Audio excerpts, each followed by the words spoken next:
جیسے بہرحال وقت اور دوائیوں ہی پنگھلائیں گی، مگر احتیاط برتنی ہوگی، اسپیشلی ارسم کے معاملے میں، کیونکہ جس رفتار سے وہ اپنی مسز سے ملنے کی ضد میں بار بار دھڑکن بنے ہوئے ہیں، بے ہوش ہوتے ہیں، یہ کسی خطرے سے کم نہیں ہے، تو کیئرفل رہنا ہوگا آپ کو، اس نے تفصیل سے بتایا تھا۔ ارسم شاید اس اذیت سے نکل نہیں پا رہا تھا جو اس سے پانی میں ڈوبتی زوئشا کو بچاتے ہوئے دیکھی تھی۔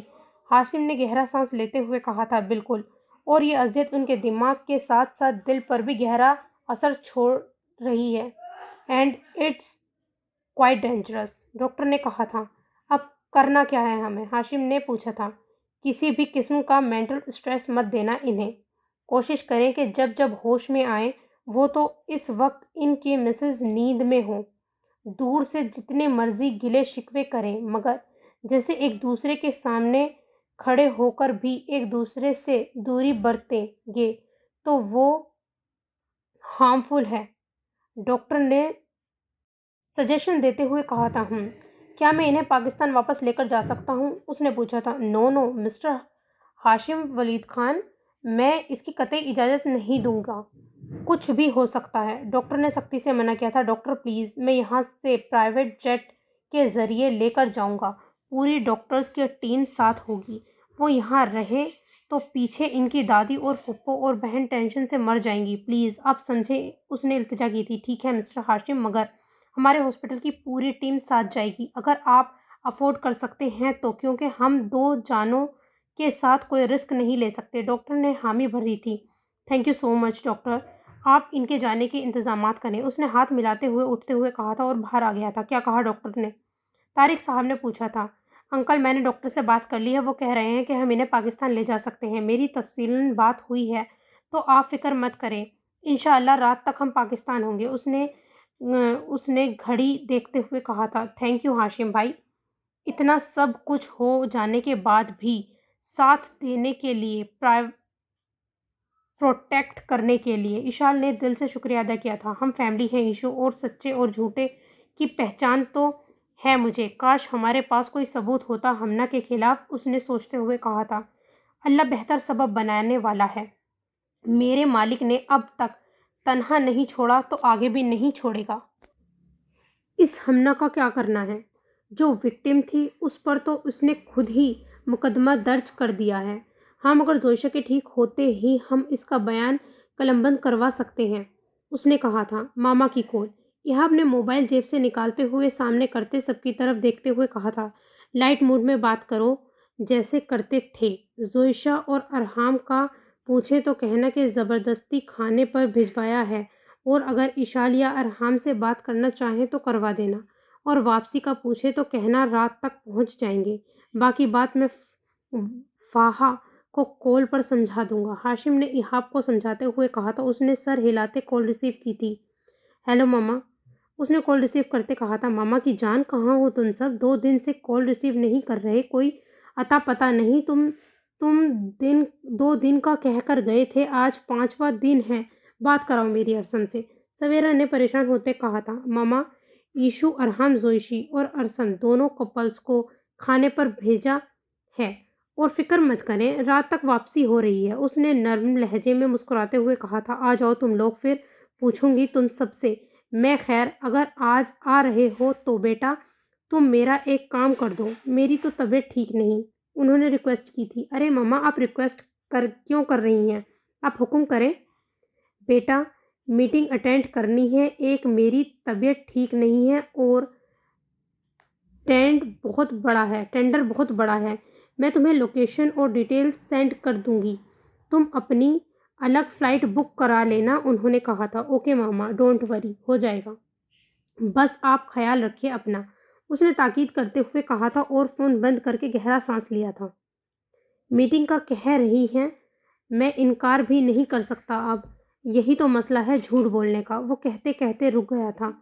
کوئی بات نہیں، تم الگ فلائٹ بک کرا لو، ویسے بھی میں انکل، ایشو اور ارحام ساتھ تو ہیں، اور پھر کام بھی تو نہیں چھوڑا جا سکتا، جب تک ارسم ٹھیک نہیں ہوتا تمہیں دیکھنا ہوگا یہ سب، ہاشم نے اس کا کاندھا تھپتھپاتے ہوئے کہا تھا۔ مگر میں ان دونوں کو ایسے ایہاب، ہم ہیں نا، اگر تم میٹنگ پر نہیں جاؤ گے تو آنٹی کو شک ہوگا، اور شکر ہے رب کا وہ اب بہتر ہیں، تو فکر مت کرو۔ ارحام نے بھی تسلی دی تھی اسے۔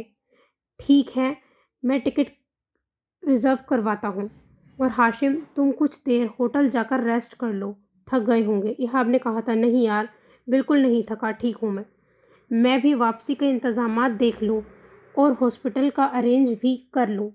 جاتے ہی ان کو ہاسپٹل ایڈمٹ کروانا پڑے گا۔ مجھے شکیل انکل سے بات کرنی ہے زینب کی خودکشی کے سلسلے میں بھی، تاکہ ہمیں یہاں سے ہمیں ایشو کو لے جاتے ہوئے کوئی مسئلہ نہ ہو۔ باقی اللہ مالک ہے، آزمائش ڈالی ہے تو نکالے گا بھی وہ۔ اس نے جیب سے موبائل نکالتے ہوئے کہا تھا۔ نیکسٹ سین۔ تمہیں لگا تھا کہ تمہارے ماضی کے بارے میں پتہ نہیں کروا سکتی؟ اتنے دنوں سے خاموش تھی میں، تو اس کا یہ مطلب نہیں تھا منتہا بی بی کہ میں نے خطرے کو دیکھ کر اندیکھا کر لیا ہے۔ میں تو تمہارے پچھلوں کو قبر سے بھی چھین لاتی۔ پھر معظم حسین کیا چیز ہے؟ اس نے تلخ لہجے میں کہتے برائڈل روم کے شیشے میں اپنا عکس دیکھا تھا۔ جس دن شہری آیا تھا اور شادی کی رسومات شروع ہوئی تھی، اس رات اس نے باشم اور سارا کے درمیان ہونے والی ساری باتیں سن لی تھیں، اور ان باتوں میں انہوں نے سب زیادہ معظم حسین کا نام لیا تھا۔ اس کے ستم کے بارے میں تو اسے پہلے بھی پتا تھا۔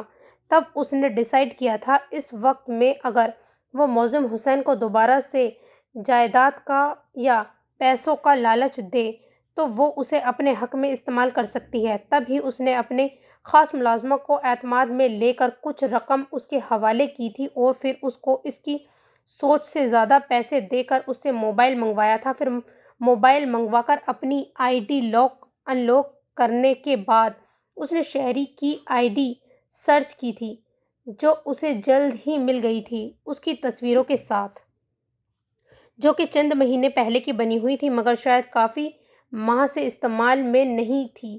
ویسے بھی جسٹ ایک ڈی پی اور کور فوٹو اپلوڈ ہونے کے بعد کچھ بھی اپڈیٹ نہیں ہوا تھا۔ اس کی فرینڈ لسٹ میں اس نے معظم حسین کا نام سرچ کیا تھا، اور جلد ہی اس میں بھی کامیابی مل گئی تھی۔ اس کے بعد اس نے معظم کی وال پر اس کا نمبر ڈھونڈا تھا، اباؤٹ میں جا کر اسے نمبر مل گیا تھا۔ نمبر اس نے اپنے موبائل میں سیو کر کے آئی ڈی لاگ آف کی تھی اپنی، اور پھر اپنے اگلے لمحے عمل پر عمل کیا تھا۔ وہ جانتی تھی کہ معظم حسین نے پیسے اور گھر کے لالچ میں ہی اس سے شادی کر کے اسے چھوڑا تھا، اور وہ اس کے لالچ کو اپنے استعمال میں لائے گی۔ تب ہی نمبر ڈائل کیا تھا۔ کچھ بیلز جانے کے بعد کال ریسیو کی گئی تھی۔ اس نے اپنا تعارف اپنے اصل نام سے کروایا تھا، اور پھر منتہا کے بارے میں بتایا تھا کہ وہ کہاں ہے، کیسے یہاں تک پہنچی ہے، اور اب وہ شادی کر رہی ہے، اور یہ بھی کہ معظم حسین اس کا کچھ بھی کرے مگر اسے اس کے راستے سے ہٹا دے۔ معظم نے اس کے بدلے میں ایک بھاری رقم کی ڈیمانڈ کی تھی، جسے پنکی نے وصول کیا تھا، اور اس کا آدھا حصہ اسے یقین دہانی کے طور پر بھجوا دیا۔ یہ وہی آدھا حصہ تھا جو اس نے زیور خریدنے کے لیے باسم سے وصول کیا تھا، اور وہی پیسے اس نے معظم کو بھجوا دیے تھے۔ ڈیٹ اور ڈے اور ٹائم فکس ہوتے ہی اس نے اسے تاکید کی تھی کہ کسی بھی چیز میں اس کا نام نہ آئے، اور اس نے حامی بھر لی تھی۔ پھر فون بند ہو گیا تھا۔ یہی وجہ ہے کہ آج وہ بہت خوش تھی، اس بات پر نہیں کہ منتہا سے جان چھوٹ رہی ہے، اس بات پہ کہ عاشر اس کا نہیں ہوا تو منتہا کا بھی نہیں ہوگا۔ ابھی وہ آئینے کے سامنے کھڑی تھی کہ سارا آئی تھی۔ پنکی، تم نے منتہا کو دیکھا ہے کہیں؟ نظر نہیں آ رہی۔ ہاں، ابھی میرے پاس سے گئی ہے بھابھی، میں نے اس سے معافی مانگی ہے، آپ بھی مجھے معاف کر دیں، پنکی نے کہا تھا۔ کوئی بات نہیں پنکی، بس شادی کے بعد اپنے گھر اور سسر اور شوہر کو ہر رشتے سے زیادہ اہمیت دینا اور خوش رہنا۔ چلو اب بیٹھو، مولوی صاحب آ رہے ہیں نکاح کے لیے، بھابھی نے کہا تھا۔ جی بھابھی کہتے وہ مسکراتی بیٹھ گئی تھی۔ تبھی مولوی صاحب نے اندر داخل ہوئے تھے۔ نیکسٹ سین۔ ہاں فہا، سب ٹھیک ہے؟ اس نے کال ریسیو ہوتے ہوئے پوچھا تھا۔ جی ہائی، سب ٹھیک ہے، دادو بھی ٹھیک ہیں اور پھپھو بھی۔ میری بات ہوئی تھی ان آنٹی سے، وہ پھپھو کے پاس ہی ہیں، اس نے بتایا تھا۔ اچھا ٹھیک ہے، میرا پوچھا تو نہیں دادو نے؟ اس نے پوچھا تھا۔ جی پوچھا تھا، میں نے بولا دوبارہ میٹنگ کے لیے جانا پڑا ہے۔ آپ ٹھیک ہیں نا؟ اس نے بتاتے ہوئے کہا تھا۔ ہاں میں ٹھیک ہوں، پاکستان پہنچ کر بات ہوگی۔ چوکیدار کو خاص اطلاع کر دینا کہ ہمنا کو گھر میں گھسنے نہ دے، اور آنٹی کو بھی خاص کر تائید کرو کہ جب تک ہم وہاں نہ پہنچے ہمنا کو گھر میں گھسنے مت دیں، باقی باتیں آ کر ہوں گی۔ اس نے تاکید کی تھی۔ جی ٹھیک ہے، میں نے پہلے بھی کہا تھا، آپ پھر سے کہتی ہوں کہتے اس نے فون رکھا تھا۔ میں پھر نکل رہا ہوں ارحم۔ ہاشم میری فلائٹ کا ٹائم ہو گیا ہے، میٹنگ سے واپسی پر پھر ہوتی ہے بات۔ ایہاب نے بیگ لیے کھڑا تھا، انہیں الوداع کرنے لگا۔ ٹھیک ہے، بیسٹ آف لک، فکر مت کرو، ریلیکس ہو کر جاؤ، ہاشم نے کہا تھا۔ وہ سر ہلاتا چلا گیا تھا۔ ارسم اور زوئشا دوائیوں کے زیر اثر تھے جب انہیں پلین کی طرف لے جایا جا رہا تھا۔ ایک پورا میڈیکل اسٹاف ساتھ جا رہا تھا۔ سب کچھ چیک کرنے کے بعد، ساری مشینوں کی تسلی ہونے کے بعد، اب طارق صاحب، ارحم اور اشال اور ہاشم بھی پلین میں بیٹھے تھے، اور خود کو اور سب کو رب کے سپرد کیا تھا۔ ہاشم نے پلین نے چند منٹوں میں اڑان بھری تھی۔ ایک سنگین حادثے سے دوچار ہو کر وہ اپنی سرزمین پر واپس آ رہے تھے، اور اس پلین میں موجود 2 لوگوں کو تو پتہ بھی نہیں تھا کہ ان کی واپسی ایسے ممکن ہوگی۔ سچ، رب کے راز رب ہی بہتر جانے۔ نیکسٹ سین۔ معظم حسین، جسے لفظ منہ سے نکل ہی نہیں رہے تھے، زبان کنگ ہو گئی تھی۔ وہ کیسے آ گیا یہاں؟ یعنی اس کا ماضی اس کے سامنے آ گیا؟ کیوں آ گیا؟ وہ جب اس کا اس سے اب کوئی رشتہ ہی نہیں تھا تو کیا لینے آیا تھا وہ؟ اس نے فقر رنگ کے ساتھ کانپتی ٹانگوں سے خود کو اس کے سامنے ہونے کی یقین دہانی کروائی تھی۔ ہاں معظم حسین، شکر ہے میں یاد ہوں تمہیں، ورنہ میں تو سمجھا تھا کہ تم مجھے بھول ہی گئی ہو۔ مگر ایک منٹ، تم کیسے بھول سکتی ہو؟ بھلا کوئی اپنے ماں باپ کی موت کا حادثہ بھول سکتا ہے؟ اس نے مکروہ ہنسی ہنستے ہوئے کہا تھا۔ سارا آپی، باشم بھائی، عاشر بھائی، اس نے اونچی آواز میں پکارا تھا۔ کوئی نہیں ہے منتہا بی بی ادھر، میدان صاف ہے یہاں، بس تم اور میں اور تم اور میں۔ اس نے اس کی طرف اور پھر اپنی طرف اشارہ کرتے ہوئے کہا تھا۔ اسے مزہ آ رہا تھا اسے ڈرتے دیکھ کر۔ تم نے وہ گانا سنا ہے؟ ارے نہیں، تم نے کیسے سنا ہوگا؟ نہیں، شاید سنا ہو، چلو میں سنا دیتا ہوں۔ ہم تم ایک ڈبے میں، نہیں سوری، کمرے میں بند ہیں، اور چابی کھو جائے۔ وہ اس کے ارد گرد گھومتے ہوئے کہہ رہا تھا، اور گھومتے گھومتے اس نے اس کے شانے سے کھینچ کر دوپٹہ اتار کر نیچے پھینکا تھا۔ کیا کر رہے ہو؟ یہ تم معظم حسین، پلیز جانے دو مجھے، اس نے روتے ہوئے التجا کی تھی۔ بہت پیاری ہو گئی ہو تم، غیروں میں رہ کر، بڑے لوگوں میں رہ کر کیا ٹھاٹ باٹ ہے۔ پتہ ہے تمہیں طلاق دینے کے بعد کتنے دن میں اسی سوچ میں ڈوبا رہا کہ کیا تھا تمہارا استعمال کر کے ہی تمہیں چھوڑ دیتا۔ بڑی بھول ہوئی تھی تب، مگر اب یہ بھول نہیں کروں گا میں۔ اب تو تمہیں دیکھ کر مزید رال ٹپک رہی ہے۔ اس نے اس کے کھلے بالوں کو اس کے کاندھے سے پیچھے پھینکتے ہوئے کہا تھا۔ ہوش میں رہو معظم حسین، ورنہ پچھتاؤ گے تم اگر باشم بھائی اور سارا آپی کو پتہ چل گیا۔ اس نے اس کے غلیظ ہاتھ پیچھے کرتے دروازے کی طرف جاتے ہوئے کہا تھا۔ یار یہ کیا، چاچا چاچی کو راستے سے ہٹایا تو تم نے نئے امی ابو بنا لیے میرے۔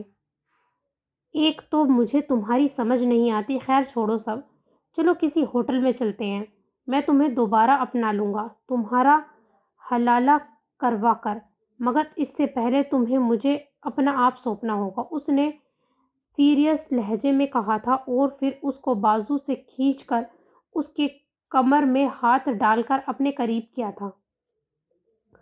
تھوکتی بھی نہیں ہوں میں تم پر معظم حسین، تمہاری عزت میں صرف اور صرف اپنے باپ کی وجہ سے کرتی تھی۔ چھوڑو مجھے، اس نے اس کے منہ پہ تھوکتے ہوئے اس کو دور دھکیلتے ہوئے کہا تھا۔ نیکسٹ سین۔ وہ جب ایئرپورٹ سے نکلا تو بارش زوروں شوروں سے ہو رہی تھی۔ ایئرپورٹ سے نکلتے نکلتے اور ٹیکسی کرتے کرتے اس کے سارے کپڑے بھیگ گئے تھے۔ ٹیکسی ڈرائیور کو قریبی ہوٹل کا بتاتے وہ ٹیکسی میں بیٹھا تھا تاکہ چینج کر کے میٹنگ میں جا سکے۔ ویسے بھی ابھی پورا گھنٹہ پڑا تھا میٹنگ میں۔ گاڑی اشارے پر رکی تھی۔ جب ساتھ والی گاڑی میں سے کسی نے اس کی سائیڈ کا شیشہ بجایا تھا، اس نے شیشہ نیچے کرتے گاڑی میں بیٹھے شخص کی طرف دیکھا تھا۔ اوئے ڈونکے تو، اس نے گاڑی میں موجود شخص کی طرف دیکھتے ہوئے کہا تھا۔ باز آجا ایہاب، ڈونکا کہنا مجھے تو نے چھوڑا نہیں۔ ٹیکسی میں کدھر جا رہا ہے؟ خیریت؟ اس نے ایہاب سے کہا تھا۔ بس ہوٹل، ایک میٹنگ کے سلسلے میں آیا ہوں، اس نے کہا تھا۔ چل ادھر آ گاڑی میں، اس نے کہا تھا۔ پھر ایہاب ٹیکسی ڈرائیور کو پیسے دیتا اشارے کھلنے سے پہلے اس کی گاڑی میں بیٹھا تھا اپنی بیگ لے کر۔ ہوٹل کیوں جا رہا ہے؟ ایسا کر تو ڈرائیور کے ساتھ گھر چلے جا، وہاں سے ریڈی ہو کر میٹنگ چلا جانا، پھر رات میں بات ہوتی ہے، اس نے کہا تھا۔ مگر یہاں تو تیرا گھر ہی نہیں، تو پشاور سے یہاں کب شفٹ ہوا؟ اس نے پوچھا تھا۔ ہاں گھر ہے تو نہیں، پر جس گھر میں رہ رہا ہوں سمجھ وہ اپنا ہی ہے، اور کیوں رہ رہا ہوں یہ سب بعد میں بتاؤں گا۔ ابھی نیکسٹ اسٹاپ پر میں اتر رہا ہوں اور ڈرائیور تجھے گھر لے جائے گا، اس نے کہا تھا۔ مگر یار ایسے کیسے کہ گھر جانا ٹھیک نہیں ہے، اس نے گڑبڑاتے ہوئے کہا تھا۔ میری جان، وہ میرا ہی گھر ہے، اب جا۔ نیکسٹ اسٹاپ پر اترتے اس نے کہا تھا۔ ایہاب جانتا تھا وہ اس کی مانے گا نہیں، تو مجبوراً اسے ڈرائیور کے ساتھ جانا پڑا۔ کچھ دیر بعد وہ رات کے تقریباً 8 بجے چمکتی بجلی اور تیز طوفانی بارش میں ایک گھر کی انٹرنس پر گاڑی سے نکلا۔ اپنے سامان کے ساتھ کھڑا ہوا تھا کہ جب ہی زوردار آسمانی بجلی چمکی تھی۔ نیکسٹ سین۔ بے غیرت عورت، تیری ہمت کیسے ہوئی مجھ پر تھوکنے کی؟ کیا سمجھ رکھا ہے تو نے مجھے؟ موزم نے اسے بازو سے کھینچ کر قریب کیا تھا کہ اس کی آستین پھٹ گئی تھی، اور پھر بے در پہ جنونی ہو کر اس کے منہ پر زوردار تھپڑ مارے تھے کہ وہ اوندھے منہ بیڈ پر گری تھی۔ تیری اوقات مجھے اس رات ہی تجھے دکھانی چاہیے تھی، اور پھر تیرے منہ پر طلاق مارنی چاہیے تھی۔ بہت بڑی غلطی ہوئی تھی مجھ سے، مگر اب اس غلطی کا خمیازہ بھگتنے کا نہیں، بھرنے کا وقت ہے۔ اور یہ بات اچھی طرح سمجھ لے کہ اس وقت میں تجھے بچانے کے لیے کوئی نہیں آئے گا۔ اس کے اوپر گرتے، اس کے نازک وجود کو باہوں میں بھرتے، در پہ اسے گالیاں دیتے کہا تھا اس نے۔ جب ہی ہمت کر کے منتہا نے اس کو خود سے پرے ہٹایا تھا اور دروازے کی طرف بھاگی تھی، لاک کھول کر باہر بھاگنے لگی تھی کہ اس نے پھر سے اسے اندر کی طرف کھینچا تھا۔ منتہا ایک بات یاد رکھ لے، یہاں سے تو بھاگ نہیں سکتی، اس کے سر دیوار کے ساتھ مارتے کہا تھا اس نے۔ موزم حسین خدا کے خوف سے ڈر، اس کی لاٹھی بڑی بے آواز ہے، مجھے مزید گندا مت کرو، میں تمہارے آگے ہاتھ جوڑتی ہوں، بخش دو مجھے، چھوڑ دو مجھے، سب کچھ تو چھین لیا ہے مجھ سے تم نے، میرے ماں باپ، میرا گھر، میری ہستی بستی زندگی، اب کیا چاہتے ہو تم؟ اس نے اپنی ناک سے نکلتے خون کو صاف کرتے التجا کی تھی، اس کی پہنچ سے دور ہوئی تھی۔ اب میں صرف اور صرف تجھے چاہتا ہوں۔ تجھے کیا لگا تھا مجھ سے چھٹکارا پا کر تو ایسے کچی کنواری کلی بن کر کسی اور کی زندگی میں شامل یوں ہو جائے گی اور میں تماشا دیکھوں گا؟ تیری زندگی میں تیرے عرصے سے نہیں آیا تھا، آیا تو کیا سوچا تو نے کہ موزم حسین نے تیری طرف سے آنکھ بند کر لی ہیں سالی؟ اس پر وہ چیل کی طرح جھپٹا تھا اور اس کی گردن دبوچتے اس کی قمیض کے گلے پر ہاتھ رکھ کر اس کی فراک کو کھینچ ڈالا تھا وہاں سے کہ اس کی گردن سے نچلا حصہ عیاں ہوا تھا۔ دونوں ہاتھوں کو سینے پر رکھے وہ اس کے منہ پر بیڈ پر پڑا تکیا پھینکتے دروازہ کھول کر باہر کی طرف بھاگی تھی۔ باشم بھائی، سارا آپی، آوازیں لگاتے وہ سیڑھیاں اترتی نیچے آئی تھی جس ایک ملازمہ نے گھر پر رہنا تھا وہ بھی گھر پر موجود نہیں تھی. گھر پر کوئی بھی موجود نہیں تھا. اس نے پیچھے مڑ کر دیکھا تھا. وہ اس کے پیچھے آ رہا تھا, اسے گالیاں دیتا ہوا. اپنی ناک اور ہونٹ سے نکلتے خون اپنی گردن کو حالت سے بے بس باہر کے دروازے کی طرف بھاگ رہی تھی. انٹرنس کے دروازہ کھولتے سرد ہوا اس کے جسم میں گھسی تھی. زوردار بجلی چمکی تھی اور اس بجلی کی روشنی میں سامنے کھڑا شخص کا چہرہ دکھا تھا. اس نے اور بھاگتی ہوئی اس تک پہنچی تھی. پلیز ایہاب, مجھے بچا لو پلیز. فائنلی ان دونوں کا آمنا سامنا بھی ہو گیا. اس نے اس کے گلے لگتے شدت سے کہا تھا اور وہ تو جیسے پتھر کا مجسمہ بنا کھڑا تھا. اس کا لمس پا کر, اس کے وجود کو اپنے سینے سے لگا دیکھ کر, کانپتا سمٹتا وجود, اس کے سینے کی دھڑکنیں اس کے سینے میں جیسے بجنے لگی تھی. ہاتھ میں پکڑا ہینڈ کیری جیسے چھوٹ گیا تھا, جیسے کوئی طلسم تھا آس پاس. بارش کی بوندیں محسوس نہیں ہو رہی تھی, جیسے ارد گرد کچھ ایگزسٹ ہی نہیں کر رہا ہو. محسوس ہو رہا تھا تو اس کا کانپتا وجود اور اس کی ہچکیاں, اس کی دھڑکنیں, اور کسی چیز کو وہ محسوس نہیں کر پا رہا تھا, نہ کرنا چاہتا تھا, اور کوئی آواز وہ سننا نہیں چاہتا تھا. عشق سے میں ڈر چکا تھا تو تم ملے. دل تو کب کا مر چکا تو تم ملے. جب میں تنہا گھٹ رہا تھا تب کہاں تھی زندگی. دل بھی غم سے بھر چکا تو تم ملے. بے قراری پھر محبت پھر سے دھوکا, اب نہیں فیصلہ میں کر چکا تو تم ملے. میں تو سمجھا سب سے بڑھ کر مطلبی تھا میں یہاں, خود پہ تہمت دھر چکا تو تم ملے. تیرے آنے سے بھی پہلے کوئی آ کر خواب میں رنگ مجھ میں بھر چکا تو تم ملے. ورنہ ہم سب ڈوب کر رکھتے محبت کا بھرم, اپنا بھیڑا تر چکاتے تم ملے. سالی بے غیرت, شوہر کے ہوتے ہوئے غیر مرد کے گلے لگتی ہے. موزم حسین بھاگتا آیا تھا اور اس کے بازو پر ہاتھ رکھ کر کھینچنا چاہا تھا اسے, جب ایہاب نے ایک ہاتھ منتہا کی کمر کے پیچھے باندھا تھا, کسی کے جیسے اس کو خود میں گھسانے کی کوشش کر رہا ہو, اور دوسرے ہاتھ سے موزم حسین کا ہاتھ پکڑ کر اتنی زور سے جھنجھوڑا تھا کہ وہ چیخ اٹھا تھا. اور پھر ابے سالے ہٹ پیچھے, توڑ دیا میرا بازو, اور تو نکل اس کی آغوش میں سے. اس نے اپنے ہاتھ کا درد برداشت کرتے اسے پھر سے کھینچنا چاہا تھا.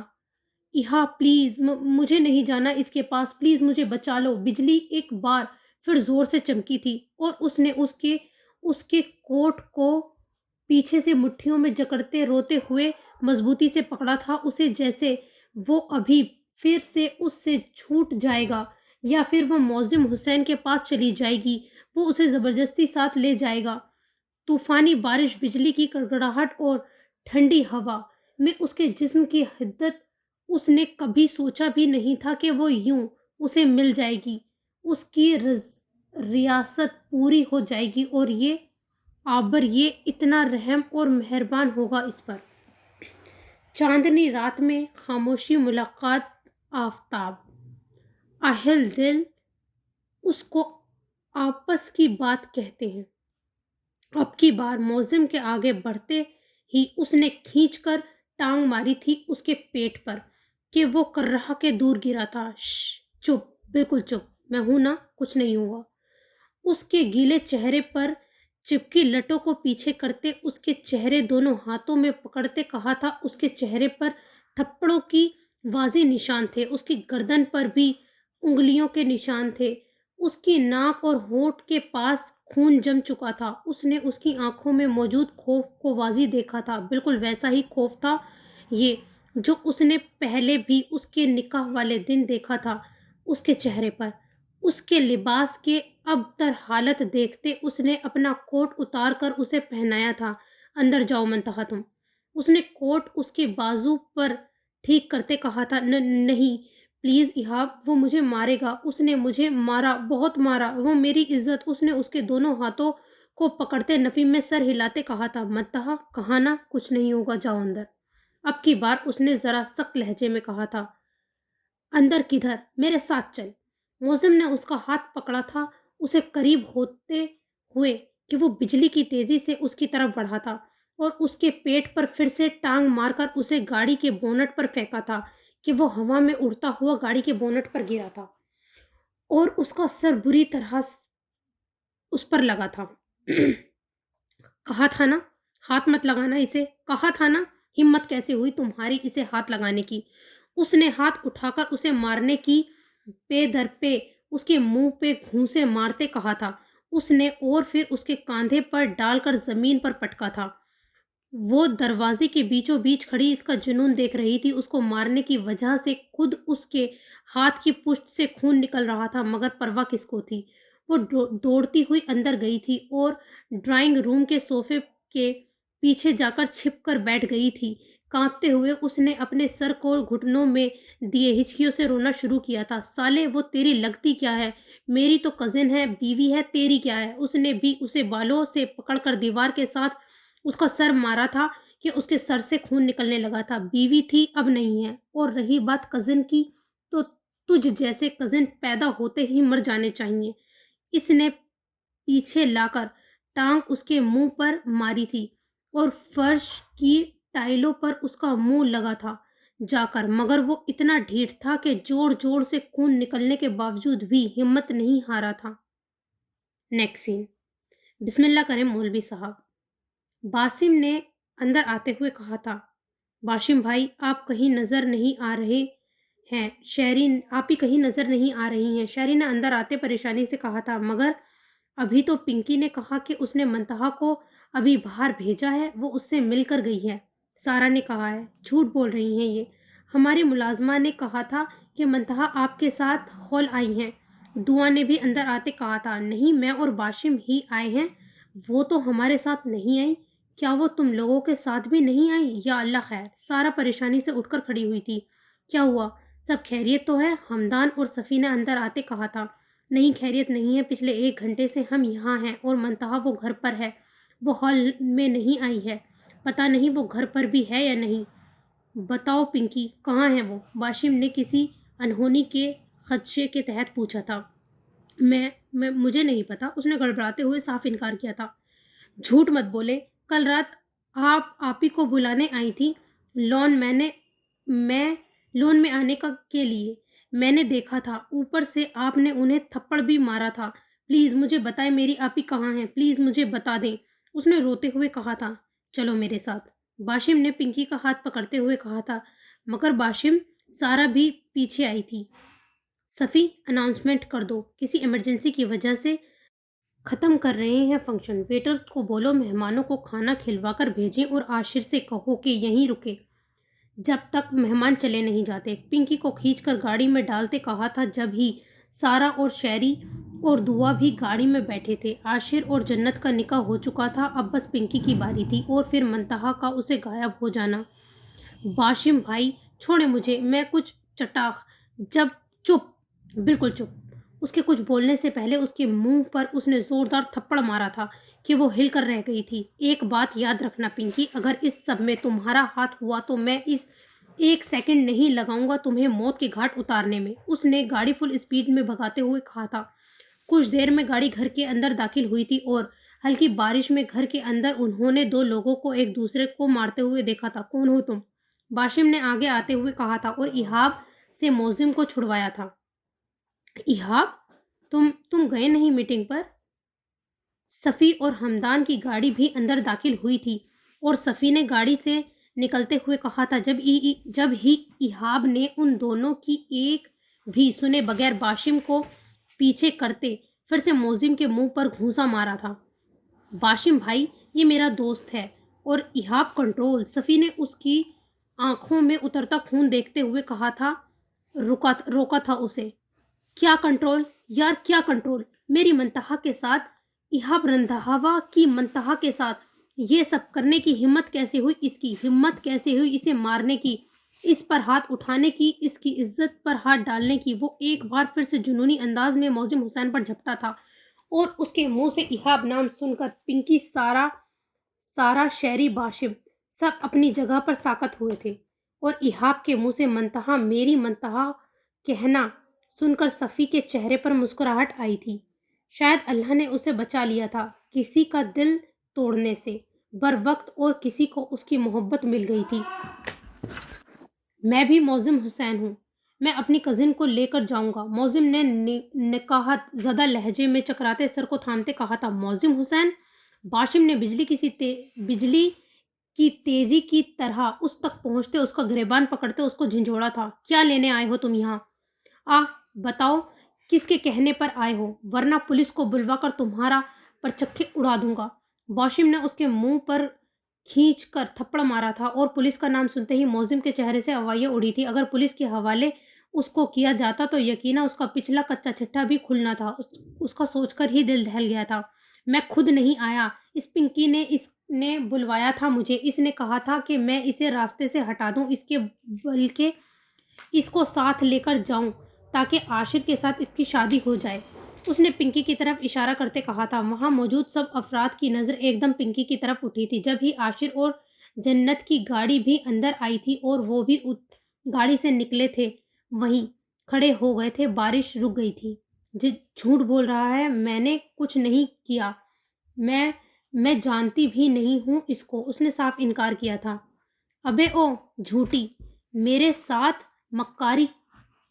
مکاری کھیلنے کی کوشش مت کر، میرے پاس سارے ثبوت ہیں۔ اس نے کل مجھے 20 لاکھ ٹرانسفر کروایا، اور پھر مجھ سے ڈیل کی ٹرانزیکشنز کا میسج، اس کی ساری کال ریکارڈنگ میرے فون میں موجود ہیں۔ میں پھنسا تو یہ بھی پھنسے گی۔ اس نے پنکی کی طرف اشارہ کرتے اپنا فون نکالتے اس کی کال ریکارڈنگ آن کرتے کہا تھا، جس میں پنکی کی آواز واضح سنائی دے رہی تھی۔ میں نے یہ بس اس لیے کیا کہ عاشر کی شادی منتہا سے نہ ہو، اس نے باشم کی طرف دیکھتے کہا تھا۔ چٹاخ چٹاخ سارا نے آگے بڑھ کر 2 تھپڑ اس کے منہ پہ مارے تھے کہ اس کی ناک میں پہنی نوز رنگ دور جا گری تھی۔ کتنی تکلیفیں دیں تم نے اسے، پاگل بن کر راتوں کو اسے مارتی رہی، اس کے ہاتھوں پر کٹ لگاتی رہی، تھپڑ گھونسے، اپنے جوتے نوالے، اس کے جسم پر پہنے لباس کو پھاڑنا، اس پر الزام لگانا۔ چھی چھی پنکی، ہر حد تک تم گئی۔ اس نے پھر بھی صبر کیا، پھر بھی صبر، اور آج جو تم نے اس کے ساتھ کیا، تم تو انسانیت کے درجے سے گر گئی۔ سارا نے روتے ہوئے اس کے کاندھے جھنجھوڑتے ہوئے کہا تھا۔ اس کی بات سن کر ایہاب اپنی جگہ سن ہو گیا تھا۔ کتنی تکلیف برداشت کی اس نے، پہلے اپنے گھر اور پھر ان کے گھر، اور پھر آج بھی وہی سب کیا۔ صبر تھا اس لڑکی کا، اس کا دل کیا جا کر گولی سے اڑا دے اس لڑکی کو۔ افسوس ہے مجھے تمہاری ذہنیت پر پنکی، مجھے لگا تھا تم سدھر جاؤ گی، مگر ہدایت کچھ لوگوں کے لیے ہوتی ہے، ہوتی ہی نہیں ہے۔ غور سے دیکھو اسے، یہ ہے جنت، عاشر، جس سے کچھ گھنٹے پہلے میرا نکاح ہوا ہے، میری بیوی، اور جس کو اپنے راستے سے ہٹانے کے لیے تم نے جال پھینکا تھا نا، اس کا نکاح صفی احمد سے ہونا تھا۔ تم نے اس بے قصور کے ساتھ کیا کر دیا، خدا تمہیں کبھی معاف نہ کرے۔ عاشر نے ملامت زدہ لہجے میں حقارت سے دیکھتے کہا تھا۔ موزم بھائی، اور کتنا دکھ دیں گے، کتنی تکلیف دیں گے ہمیں؟ میرے ماں باپ کو مار کر سکون نہیں ملا، میری بہن کو طلاق دے کر سکون نہیں ملا، ہمیں ہماری جنت ہمارے گھر سے بے دخل کر کے، ہم سے ہمارے گھر چھین کر سکون نہیں ملا۔ جو اب آپ یہ سب میرے بس میں ہوتا تو اپنی بہن کے ایک ایک آنسو کے بدلے میں آپ کو ہر بار پھانسی چڑھواتا۔ میں نے دیکھا اپنی بہن کو دن رات اذیت میں تڑپتے، روتے بلکتے۔ حساب دینا بھی چاہیں گے تو نہیں دے سکیں گے آپ انسان نہیں، مونسٹر ہیں، اس لیے کہ اشرف المخلوقات کا درجہ بہت بڑا ہے، آپ انسان کہلانے لائق نہیں ہیں، اس نے روتے ہوئے کہا تھا۔ جب ہی عاشر اور صفی نے اسے بازو میں لیتے پیار کرتے اس کے آنسو صاف کیے تھے۔ آئی ایم ویری چٹاخ، اس کے لفظ پورے ہونے سے پہلے ہی ہمدان اس تک پہنچا تھا اور اس کے منہ پر کھینچ کر تھپڑ مارا تھا کہ وہ نیچے گری تھی۔ Sorry what? سوری کس کس حرکت کے لیے سوری کرو گی؟ نہیں، تمہیں ذرا بھی شرمندہ نہیں ہونا چاہیے، بلکہ ڈوب کر مرنا چاہیے، یا پھر سیدھا سیدھا پھانسی کا پھندا لگا کر مر جانا چاہیے، پہلے عاشر، پھر منتہا، اور پھر نہ جانے کوئی اور۔ میں دعا کرتا ہوں تمہیں ایک دن اتنا پچھتاوا ہو اپنے کیے پر کہ تم خود کے اندر جھانکنے سے بھی گھن کھاؤ۔ اس نے نفرت زدہ لہجے میں کہا تھا، آئی ایم سوری باشم بھائی، اس عورت کے ساتھ نکاح کر کے میں اپنی عاقبت خراب نہیں کر سکتا، آئی ایم سوری۔ اس کو دھتکار کر وہ باشم سے معافی مانگتا اپنی گاڑی میں آ کر بیٹھا تھا اور چلا گیا تھا۔ پولیس کو بلواؤ عاشر، اور صفی تم قاضی صاحب کو لے کر آؤ، باشم نے حکم دیا تھا، اور دونوں کی ضرورت نہیں ہوئی تھی اس سے ایک بھی سوال پوچھنے کی۔ میں نے سب تمہاری بہن کے کہنے پر کیا ہے، اگر میں جیل گیا تو ساتھ تمہاری بہن بھی جائے گی، اپنے منہ سے خون صاف کرتے معزم نے کہا تھا۔ باشم نے کوئی جواب نہیں دیا تھا اسے، اور اندر چلے گئے تھے، گیٹ پر کھڑے چوکیدار کو اس پر گن تاننے کا اشارہ کرتے، بھائی آپ پلیز آپ ہی کو لے جائیں یہاں سے، بہت دور، جہاں کبھی معزم بھائی نہ آئے۔ آپ چاہیں مجھ سے بھی نہ ملانا میری آپی کو، پر وہ خوش رہیں۔ شہری نے روتے ہوئے ایہاب کے سامنے ہاتھ جوڑے تھے، فکر مت کرو، تمہاری آپی کو اب ہوا بھی میری اجازت کے بغیر نہیں چھو سکتی۔ اس کے کاندھے کو تھپکتے وہ اندر گیا تھا اسے ڈھونڈنے۔ وہ ڈرائنگ روم کہیں نہیں تھی۔ پھر پلٹتے ہی اسے خوف بھری ہلکی ہلکی سسکیاں سنائی دی تھی۔ وہ آواز کے تعاقب میں گیا تھا۔ وہ صوفے کے پیچھے گھٹنوں میں سر دیے رو رہی تھی۔ اٹھو، اس کو کاندھے سے پکڑ کر اٹھایا تھا۔ نہیں ایہاب، مجھے مت بھیجو معزم کے ساتھ، میں نہیں جانا۔ اس نے خوف کے مارے آنکھیں بند کی تھی جب ہی وہ اس کی کمر پر ہاتھ ڈالے اس کو بازو میں پکڑتے کھینچ کر کمرے میں لایا تھا اور دروازہ بند کیا تھا۔ آنکھیں کھولو منتہا، اس کے لرزتے وجود کو دیکھتے کہا تھا۔ اس نے اس کی آواز پر آنکھیں کھولی تھی۔ کوٹ پہنے، سرخ نم لباس، کھلے بال، سر پر چوٹ، ناک پر اور ہونٹوں کے کنارے پر جمع خون، ہاتھ باندھے۔ اس نے جی بھر کے دیکھا تھا اسے، جیسے وہ اس کی کل کائنات ہو، جیسے ہزاروں سال جیا ہو اس چہرے کے خد و خال میں کھونے کے لیے۔ ایک بوند برس، ایک اشک جھلک، خاموش نظر، کوئی بات تو کر، دل دکھتا ہے تو میرے دل پر ہاتھ تو رکھ، میں تیرے ہاتھ پر دل رکھ دوں، دل درد بھرا جو اس کو چھوئے، یہ اس سے ملے، ایک لفظ محبت بول ذرا، میں سارے لفظ تجھے دے دوں، دل درد سیراب کو آپ سے بھر، تو میرے خواب پہ آنکھ تو رکھ، میں تیری آنکھ میں خواب بھروں، خاموش محبت بات تو کر، دل دکھتا ہے۔